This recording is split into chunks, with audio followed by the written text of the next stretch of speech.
Ohio is seeing a huge surge in voter registrations, which is unusual for a midterm year.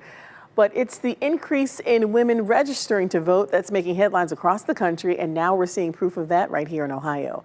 Our State House reporter Morgan Trout talked to a woman who says abortion access is why she registered to vote. We saw what happened in Kansas. By an overwhelming amount, voters chose to keep abortion legal.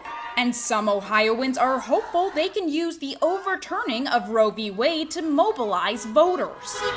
And for women like Layla Sheikh, the newly implemented abortion restriction in the state is why she's hitting the polls for the first time. That's something that's extremely personal, and it definitely did push me to go to the polls as a young woman, because you never know what type of situation you're going to be in. She's a Gen Z voter who is ready to make her voice heard, and so are the other 90,000 people who registered to vote in Ohio after the Supreme Court leak, leading Sheikh to vote in the August primary. Especially pushing me on being like, hey, I should even register for the smaller elections, not just the one that's coming up in November. A study done by the New York Times and checked by us found a 6.4% increase in female voters from before the Dobbs leak to after the decision. This makes Ohio have the second highest amount of registration increase by women in the country. The polling on what issues are sort of drivers has consistently reflected pocketbook issues, the economy, inflation,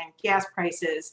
And I think women voters aren't single issue voters. But Republican Lisa Sticken says she isn't worried about the blue wave coming this year, bringing up the point that the state data doesn't ask why people are registering. So just assuming women are going to vote Democrat isn't fair. Last May primary in Ohio, it was almost 2-to-1 Republican turnout versus Democrat. So I think that shows there is interest with the Republican Party. It definitely is an increase. And I think it's just going to go up from here. Unlike Kansas, Ohio doesn't have a specific measure on abortion access. However, the lawmakers who will be elected can shape the state and the country in regard to reproductive health care. Have a good one. At the State House, Morgan Trout, News 5.